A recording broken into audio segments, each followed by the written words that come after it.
910페이지 시편 150편 6절 말씀. 우리 한 절이니까요. 함께 합독해서 읽도록 하겠습니다. 호흡 있는 자마다 여호와를 찬양할지어다. 할렐루야. 아멘. 이 시간 야훼 우리의 호흡이라는 제목을 가지고 우리 김남신 목사님께서 말씀 전해주시도록 하겠습니다. 목사님 나오실 때 환영의 의미로 힘찬 박수로 우리 목사님 환영하시도록 하겠습니다.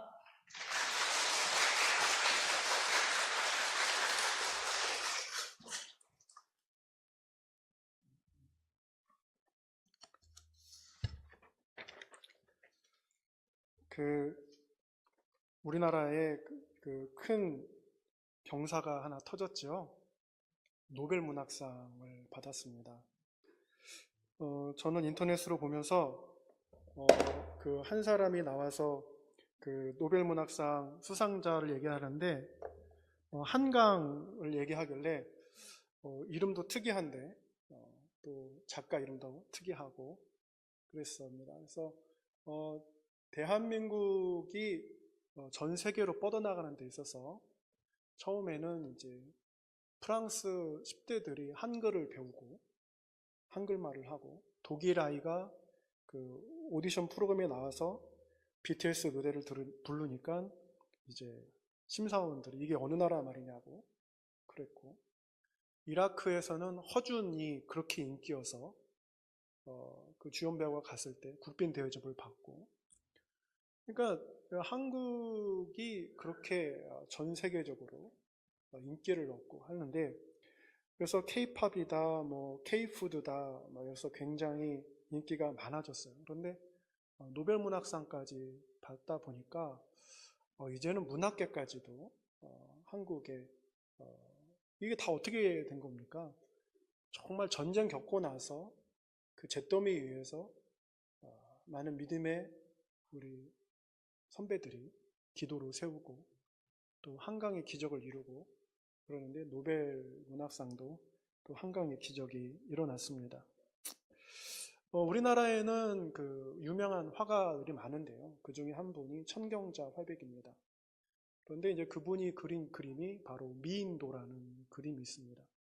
근데 이 미인도라는 그림이 굉장히 유명해진 이유가 바로 국립현대미술관과 이제 싸움이 벌어졌어요. 소송이. 어떤 싸움이 벌어졌냐면 작가는 그 미술관에 전시된 그림이 내 그림이 아니다. 쉽게 말하면 위작이다. 그런데 미술관 측은 뭐라 그래요? 진품이다. 그러는 거예요. 아니, 그걸 그린 작가가 저건 내 그림이 아니다라고 얘기했는데 그 그림을 소지하고 있는 미술관이 진짜다라고 해서 소송이 막 벌어졌어요. 그건 누가 이겼겠습니까? 우리가 생각할 땐 당연히 작가가 이겨야죠. 그런데 놀랍게도 법원은 미술관의 손을 들어줬어요. 작가가 그 그림을 그릴 때 어떤 붓터치를 했고 어떤 색감을 썼고 어떤 재질을 썼는지에도 작가가 더 잘 알지, 그거를 평가하고 감상하는 사람이 그거를 어떻게 더 잘 알겠습니까? 그런데 세상이 놀랍게도 작가가 이건 내 작품이 아닙니다 라고 했는데 그 작품을 진짜라고 이제 판단을 해준 겁니다. 놀라운 일이죠. 그래서 우리가 이제 그 화가들의 그림을 보면 대부분 그 화가들의 사인이 있습니다. 그리고 그 화가들의 낙관들도 있어요. 그래서 이거 누구 것인지를 정확하게 밝히는 거죠. 그래서 우리나라뿐만 아니라 전 세계 그리스도인들이 뭐에 많이 시달렸냐면 17세기부터 쭉 이어온 계몽주의에 따라서 우리 아이들이 뭘 배우냐면 진화론을 배우는 거예요. 그래서 눈 떠서 이렇게 TV를 보면 EBS에서 화산이 터지고 막 번개가 치고 막 그러면서 조그마한 그 단백질 미토콘드리아가 막 변화해가지고 진화해서 물고기가 됐다가 양서류가 됐다가 포유류가 됐다가 뭐 새도 됐다가 막 이런 얘기를 해요. 그런데 교회에 오면 뭐라고 하죠? 태초에 하나님이 천지를 창조하시니라. 그거는 TV에서 안 나와요. TV에서 안 나와요. 그건 안 가르쳐줘요. 그런데 어디서만 가르쳐줘요? 성경에서만 가르쳐줘요. 그런데 정말 하나님이 이 땅을 창조하셨다면 아까 말씀드렸듯이 하나님의 서명이 있어야 돼요. 낙관이 있어요. 누가 봐도 이거는 주 하나님이 지으신 세계라는 것을 딱 볼 수 있도록 그런 낙관이 있어야 돼요. 그렇죠? 그럼 어디를 알 수 있느냐? 우리가 많이 알 수 있어요. 어떻게 알 수 있습니까? 자, 지금 가을입니다. 우리가 이번 여름이 얼마나 뜨거웠습니까? 정말 많이 뜨거웠어요. 그런데 정말 딱 하루아침에 가을이 돼버리는 거예요. 그 절기에 맞춰서. 만약에 이 지구가 태양 거리하고 정확하게 일치해서 그 태양 주위를 이렇게 돌지 않으면, 공전하지 않으면 어떻게 될까요? 정말 0.1mm라도 좀만 가까이 가면 어떻게 될까요? 아주 덥습니다. 많이 더워요. 굉장히 더워요. 0.1mm만으로 조금 떨어지면 어떻게 돼요? 아주 춥습니다. 굉장히 추워요. 그러면 어떻게 되죠? 농사 큰 영향 받죠? 경제적으로 큰 영향 받죠? 기후 때문에 물난리 나고 기후 때문에 사람들이 얼어 죽고 막 그러죠. 그러니까 이런 것들은 사실은 많이 우리가 이제 알려져 있습니다. 그리고 우리가 20세기 천재라고 했던 아인슈타인은 뭐라고 했냐면 그가 상대성 이론을 얘기를 하면서 아주 충격적인 얘기를 하는 거예요. 뭘 얘기하죠? 우주는 팽창하고 있다 라고 얘기를 하는 거예요. 그러니까 많은 과학자들이 무슨 말이냐? 우주가 팽창하다니. 우주가 그렇게 무한하게 넓은데 우주가 팽창하다니 그게 무슨 말이냐? 그러면 다른 말로 무슨 말이냐면 우주를 담고 있는 공간이 있는데 그 공간 안에서 우주가 점점점 넓어지고 있다는 것이다. 이거는 굉장히 20세기에서 충격적인 얘기예요. 아인슈타인이 그런 얘기를 하는 거예요. 그러면 그 왜 넓어지느냐? 그 우주를 감싸고 있는 공간은 무엇이냐? 인간은 알 수가 없어요. 알 수가 없어요. 그런데 우리가 추측할 수 있는 단서가 있습니다. 어디에? 성경에. 뭐라고 나오죠? 창세기 1장 1절에 태초에 하나님이 천지를 창조하시니라. 거기에 하나님이 어떻게 창조하시는지를 나오고 있는 거예요. 이렇게 우주를 얘기하다 보면 어떤 사람들은 또 호기심에 파리를 보는 사람들이 있어요. 날아다니는 파리. 하찮죠. 귀찮고 지저분하죠. 그런데 과학자는 파리를 보는 것이 그 파리 전체를 보는 게 아니라 뭘 봤냐면 파리 날개만을 봤습니다. 파리 날개 보려면 어떻게 해야 돼요? 현미경으로 봐야 돼요. 근데 그 파리 날개는 어떻게 되어 있어요? 공기역학적으로 정말 빠르고 정확하게 날 수 있도록, 그리고 오늘날 우리 인간이 소리보다 빠른 전투기를 만들지만 전투기가 그렇게 움직일 수는 없어요. 지금은 떠있기만 하죠. 빠르게 가죠. 방향 전환하려면 쫙 돌아가야 돼요. 그런데 파리처럼 움직이게 하려면요, 그 사이즈로 그렇게 움직이게 하려면 엄청난 기술이 들어가야 돼요. 그런데 이 과학자는 그 파리 날개만을 봤어요. 그리고 결론을 뭘 지었냐? 이거는 저절로 만들어질 수 없다. 누군가는 이렇게 설계를 해야만 하는 것이다. 그래서 우리가 거대한 우주를 보든지 아주 하찮은 파리를 보든지 뭐가 있어요? 하나님 창조자의 낙관이 다 찍혀 있는 거예요. 누가 봐도 이건 하나님이 만드신 낙관이 다 있어요. 그런데 다 좋은데 우리 인간에게는 그런 낙관이 없을까? 하나님의 사인이 없을까? 우리가 잘 아는 것은 뭡니까? 창세기에 하나님의 형상을 따라서 우리를 어떻게 했다? 창조하셨다. 그 말씀을 하셨어요. 그런데 이 그리스나 이런 헬라 지역에서 인간을 어떻게 정의를 했냐면 안트로포스라고 해서 하늘을 우러러보는 자로 이렇게 정의를 했어요.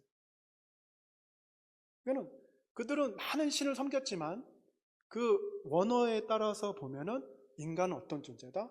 하늘을 우러러보는 자예요. 그래서 항상 그 이면에는 뭐예요? 자기들도 잘 모르지만, 그래서 바울이 그 아테네에 갔을 때 알 수 없는 신을 섬기는 제단을 발견했을 때 그것이 바로 여호와 창조자다라고 알려준 것처럼 우리 인간은 뭐예요? 그리스 사람들이 보기에 하늘을 우러러보는 자로 알고 있었던 거예요. 그런데 성경에서 뭐라고 나와요? 하나님이 아담과 하와를 창조하셨다고 나오는 거예요. 자, 우리 여기까지는 다 알아요. 그런데 모세가요, 이제 광야에 서 있을 때 신의 산에서 하나님을 만납니다.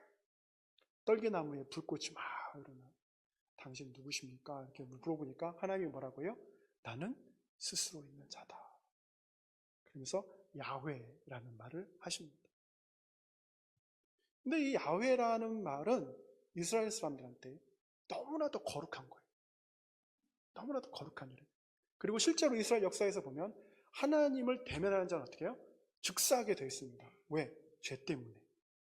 그래서 이 여호와라는 이름이 너무나도 거룩하고 두렵기 때문에 이 야훼라는 이름을 곧바로 못 쓰고 여호와라고 약간 바꿔서 쓰는 거예요. 약간 바꿔서 쓰는 겁니다.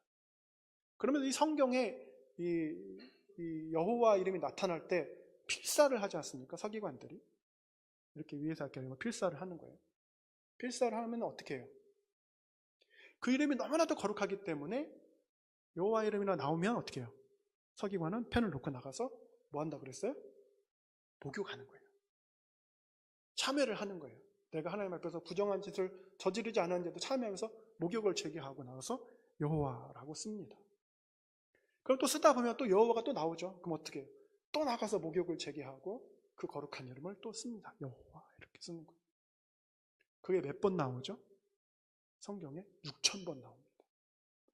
근데 우연히도 아담에서 아브라함까지 2000년, 아브라함에서 예수님 때까지 2000년, 그리고 예수님부터 지금까지 2000년, 그래서 6000년 족보상에 그렇게 나옵니다. 그러니까 이 여호와라는 이름은 인간의 삶에 깊숙이 들어가 있는 거예요. 그리고 아까 말씀드렸던 헬라의 사람들처럼 인간은 어떤 존재다? 하늘을 우러러보는 존재예요. 그 야훼는 그렇게 거룩한 이름인 거예요. 그런데 여기까지는 또 우리가 알아요. 여기까지는 압니다. 그 여호와라는 이름이 거룩한 거예요. 근데 야훼라고 했을 때 그 정확한 발음은 어떻게 하는 것이냐? 근데 우리 한글이 정말 위대하죠. 아까 노벨 문학상도 받을 만큼. 그래서 어디 인도네시아 어디 무슨 부족은 한글을 해가지고 자기들 문자로 쓰고 이렇게 합니다. 그러니까 한글은 어떤 소리든 다 표현할 수가 있어요. 근데 야훼도 우리가 그냥 히브리 성경에서 받아서 야훼로 표시를 하는 거예요. 그러다 보니까 우리 야훼를 알고 있어요. 근데 진정한 야훼의 발음은 무엇이냐라고 했을 때 이겁니다. 우리가 이름으로 소리로 야훼 이렇게 하는 것이 아니고 실제로는 어떻게 하는 거냐면 이게 야입니다. 이게 회입니다. 그래서 이 야훼를 발음하는 정확한 발음은 인간이 숨을 내쉬고 들이마시고 할 때 나는 소리가 야훼예요. 이게 야훼예요. 아니 어떻게 이럴 수가 있지? 봤더니 창세기에 뭐라고요? 하나님 우리 인간을 창조하실 때 아담을 뭘로 지으셨죠? 흙으로 빚으시고 그 다음에 어떻게 하셨죠? 그 생기에 코에 생기를 불어넣으시는 거예요. 이게 이제 히브리어로 네페시인데 한글 성경에는 생기 또는 생명 이렇게 되어 있습니다. 근데 이거는 그냥 그렇구나 그냥 어려운 말이네 그랬나 보다. 그런데 다른 그 창조물들을 보면 새나 동물들이나 이런 걸 보면 하나님께서 말씀으로 이스라엘 신이 있었다 하고 끝나고 하나님 보시기에 좋았더라 이렇게 끝나요. 근데 하나님이 직접 빚으시고 낙관을 정확하게 딱 찍으시고 변함없이 하신 사람 것은 인간밖에 없어요. 그 생기를 딱 불어넣으시는데 그 생기에 뭐가 들어가 있어요? 숨이 들어가 있잖아요. 그래서 아담이 숨을 쉬는 거잖아요. 근데 그 숨 쉬는 게 뭐예요?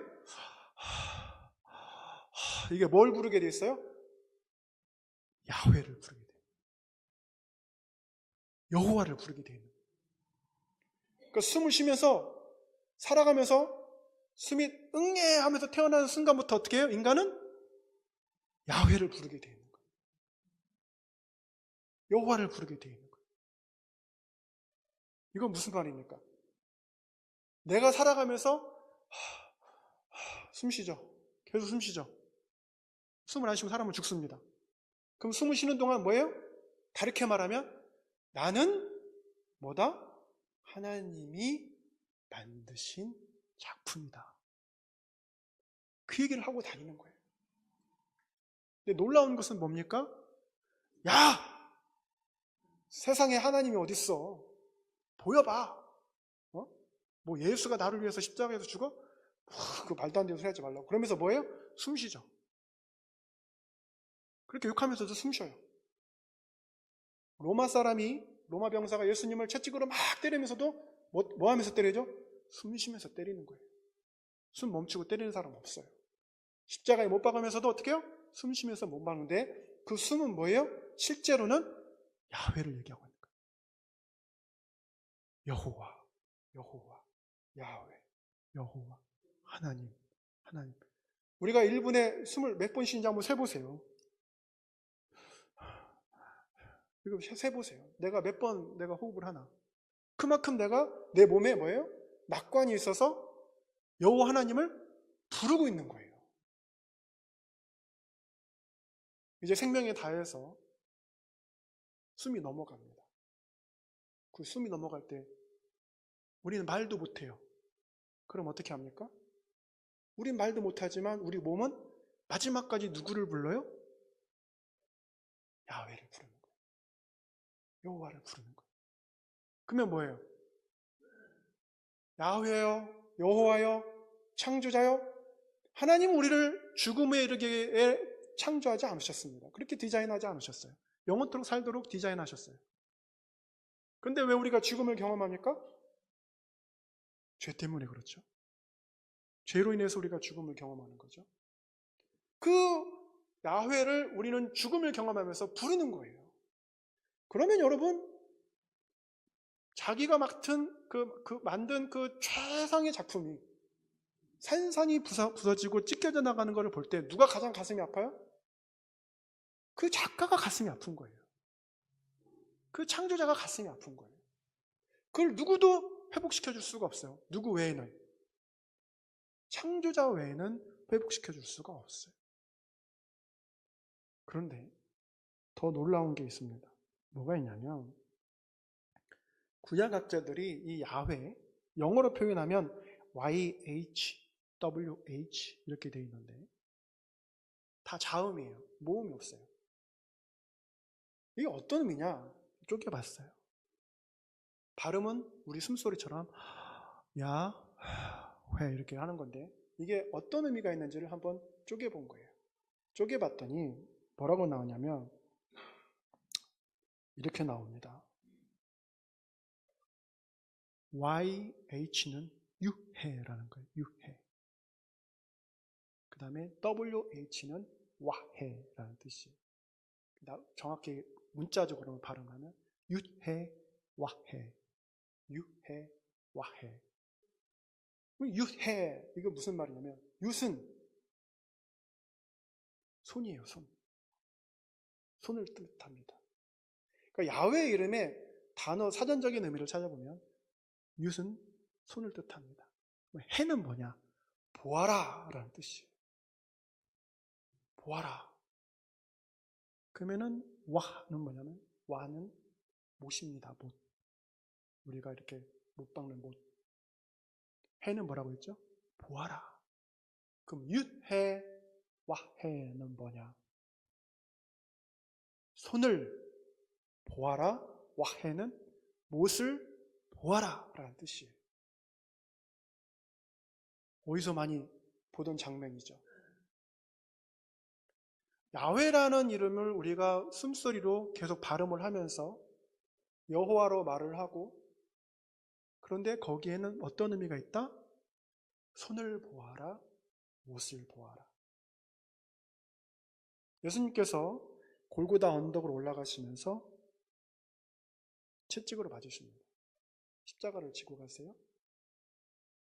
그 십자가에 지고 가셔서 손에 못을 박히십니다. 그리고 이제 십자가에 올라가서 이렇게 매달리시죠. 그때 누가 울부짖어야 되냐면 거기에 있는 대제사장들이 다 울부짖어야 돼요. 거기에 있는 서기관들이 다 울부짖어야 돼요. 거기에 있는 율법학자들이 다 울부짖어야 돼요. 거기에 있는 랍비들이 다 울부짖어야 돼요. 저거는 저 손의 못자국은 유해 와해고 야훼고 여호와인데 저거는 지금 모세에게 말씀해 주신 나는 스스로 있는 자다 야훼다 여호와다라고 했을 때 그 단어의 의미가 저 십자가에서 이루어지는 건데 저분이 메시아구나, 우리가 메시아를 못 박았구나, 어찌하면 좋을꼬 하면서 다 옷을 찢고 통곡해야 되는데 어느 유대인도 그렇게 하지 않았어요. 어느 대제사장도 서기관도 그렇게 하지 않았어요. 오히려 하늘이 울리고 땅에 지진이 나고 어두워지니까 로마 백부장이 저 사람은 하나님의 아들이다. 이 사람은 여호와, 야훼 모릅니다. 유해, 와해 모릅니다. 그런데 직감적으로 아는 거예요.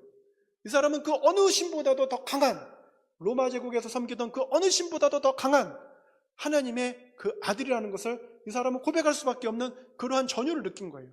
그런데 반드시 알아야 될 이스라엘 백성들은 무감각한 거예요.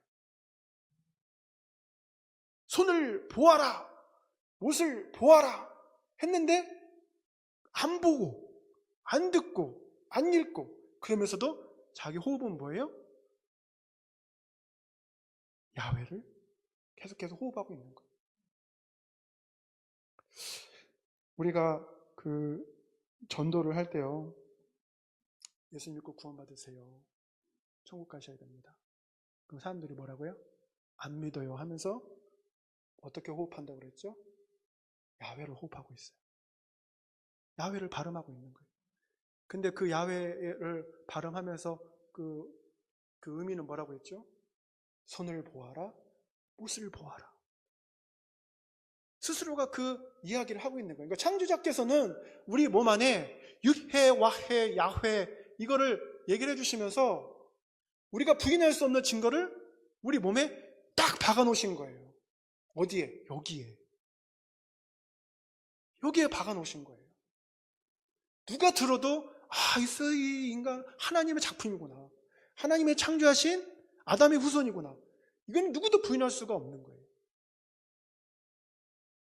예수님께서 십자가에서 뭐라고 하십니까? 그 사람들이 야훼를 발음하면서도 유해, 와해, 손을 보아라, 못을 보아라 하면서도 그 발음을 하면서도 자기를 십자가에 못 박고 자기를 욕하는 그 사람들을 향해서 예수님께서 뭐라고 하시죠? 저들을 용서하여 주십시오. 예수님께서 그 말씀 하시는 거예요. 그러니까 하나님의 그 위대한 작품이 창조자를 못 알아볼 때에 하나님께서 어떻게 해요? 그것마저도 용서하시겠다라는 말씀을 성경에서 해주고 계시는 거예요. 저는 전도를 못해요. 저는 나가서 사람들 만나지도 못해요. 근데 뭐예요? 각 사람마다 하나님께서 뭐예요? 자기가 의도했든 의도하지 않든 숨을 쉬면서 뭐예요? 그 의미를 계속해서 전달하고 있는 거예요. 손을 보아라, 못을 보아라, 손을 보아라, 못을 보아라. 야! 너 왜 교회 왜 가? 학원 가야지. 기말고사가 내일 모레인데, 너 수능이 내일 모레인데 어디 교회를 가고 있어? 공부해야지. 그러면서 자기 숨 쉬면서 뭐라 그래요? 손을 보아라, 못을 보아라. 목사님 제가 사업이 잘 되면 교회 나가겠습니다. 그러면서 숨 쉬면서 뭐라 그래요? 손을 보아라, 못을 보아라. 그래서 자기가 호흡하면서 야훼를 얘기하면서 계속 그 얘기를 하고 있는 거예요. 심지어는 이단에 빠져서 메시아가 아닌 자를 메시아라고 생각하고 진리가 아닌 것을 진리라고 하는 사람들도 숨을 쉬면서 뭐래요? 손을 보아라, 못을 보아라 하고 있는 거예요. 그래서 바울이 뭐라고 합니까? 로마서 1장 19절 20절에 이렇게 얘기합니다. 이는 하나님을 알만한 것이 저희 속에 보임이라. 하나님께서 이를 저희에게 보이셨느니라. 창세로부터 그의 보이지 않은 것들, 곧 그의 영원하신 능력과 신성이 그 만드신 만물에 분명히 보여 알게 되나니 그러므로 저희가 핑계치 못할지니라. 이 야훼라는 말씀 의미와 발음을 알기 전에는 로마서의 바울이 말했을 때는 그래, 온 우주를 보고 온 세계를 보고 세포를 보고 밖을 봤을 때 우리가 어떻게 창조자를 부인할 수 있느냐, 이 모든 법칙과 이 물리적인 법칙과 우주 천문학적인 모든 원리를 봤을 때 어떻게 창조자를 부인할 수 있느냐 했지만, 정작 우리 인간을 봤을 때, 인간의 호흡을 봤을 때는 뭐예요? 우리는 태어나면서부터 죽을 때까지 끊임없이 야훼를 부르고 있었던 거예요.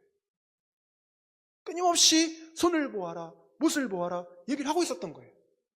계속해서 예수 그리스도의 그 구원을 계속해서 반드시 봐야 된다라고 얘기를 하고 있었던 거예요.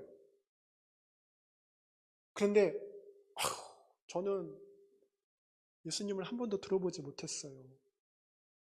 제가 바빠서 교회에서 신앙생활 하기가 힘들었어요 라고 변명을 할 수가 없다고 바울은 얘기하는 거예요.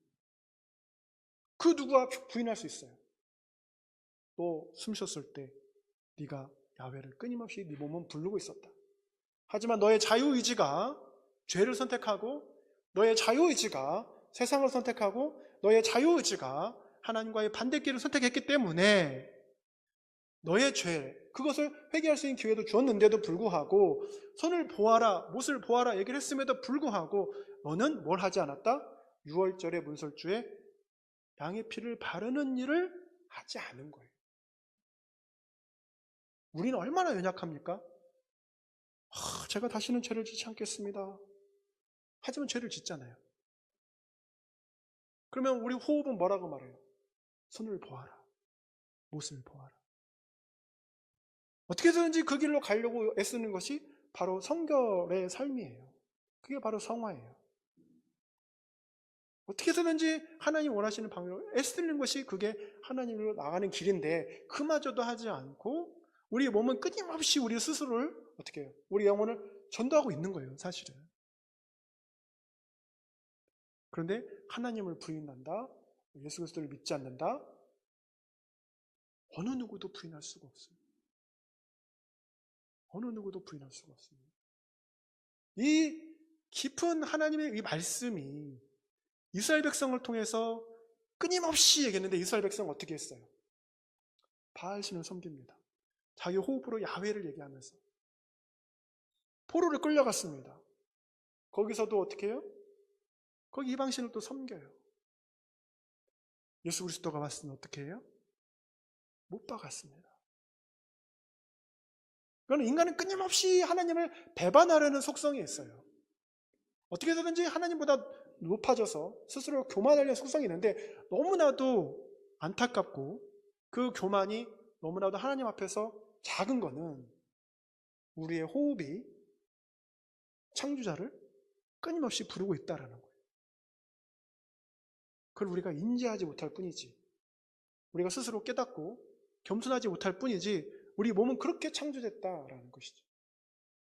시편 150편 6절에서 말씀이 이렇습니다. 호흡이 있는 자마다 여호와를 찬양할지어다. 할렐루야. 우리 찬양 열심히 해야지. 우리 살아있는 동안 열심히 해야지. 그런데 이 말씀을 조금 더 정확하게 표현하자면, 호흡이 뭐라고 했죠? 야훼. 손을 보아라, 못을 보아라 라고 호흡하는, 그렇게 야훼를 부르는 자마다 누구를 찬양합니까? 우리를 창조하신 분, 우리 몸에 그렇게 낙관을 팍 박아놓으신 분. 너는 위작도 아니고, 넌 그 누구도 데려갈 수 없고, 내가 창조했고, 예수 그리스도를 믿으면 내가 너를 구원할 것이고 영생을 줄 것이고, 딱 낙관에 박아놓으신 그 하나님을 그 예수 그리스도를 찬양하라고 얘기를 하고 있는 거예요. 그러니까 호흡 있는 자마다 얘기하면은 그냥 뭐 그렇게 뭐 그런가 보다, 아주 시적인 표현으로 좋다, 이게 아니라 믿는 자든 믿지 않는 자든 자신의 의지로 신앙생활을 결정하는 것이 아니라 우리 모든 인간은 어떻게 돼요? 너무나도 당연하게 창조자를 부르고 예수 그리스도의 손을 보고 예수 그리스도의 못을 보는 그러한 삶을 살아가는 게 하나님의 계획이고 우리 안에 그 디자인된 거예요. 우리 인간은 그렇게 창조를 받았어요. 그랬을 때 어떻게 됩니까? 하나님의 축복이 있는 거예요. 그게 질서입니다. 근데 그 질서를 벗어나면 어떻게 되죠? 디스오더가 돼요. 디스오더. 오더가 질서인데 그 질서에서 벗어나면 디스오더가 돼요. 그럼 디스오더가 뭡니까? 질병이에요. 질병입니다. 우리 세포들이 정상적으로 분열되고 정상적으로 사라지고 해야 되는데 사라질 세포들이 안 사라지면 어떻게 해요? 병이 돼요. 그런데 이 육신으로만 끝나지 않고 영적으로 질병이 와버리면 우린 반드시 손을 봐야 되고 반드시 못을 봐야 되고 우리 반드시 야훼를 불러야 되는데 그렇게 부르지 않고 계속해서 세상으로 죄로 향해서 간다? 영원한 심판이 있을 때는 돌이킬 수가 없어요. 그게 가장 두려운 일입니다. 그러니까 바울이 경고하는 거예요. 그날엔 아무도 핑계치 못할 거라고 경고하는 거예요. 그래서 내가 살아보니까 하나님 없이도 잘 살아지더라. 내가 살아보니까 하나님 없이도 돈 잘 벌어지더라. 내가 살아보니까 하나님 없이도 건강만 하더라. 자녀들도 잘 되더라. 잠시 잠깐입니다. 잠시 잠깐이에요. 그렇다고 해서 죽음을 피할 수는 없어요. 그렇다고 해서 영원한 심판을 피할 수 없어요. 야훼, 유해, 와해. 손을 보아라, 못을 보아라. 이렇게 호흡하면서 하나님을 기억하는 자만이 하나님이 약속하신 그 영원한 생명을 누릴 줄로 믿습니다. 기도하겠습니다. 걸어가신 아버지 하나님, 우리 몸에 주님의 낙관을 찍어주신 것을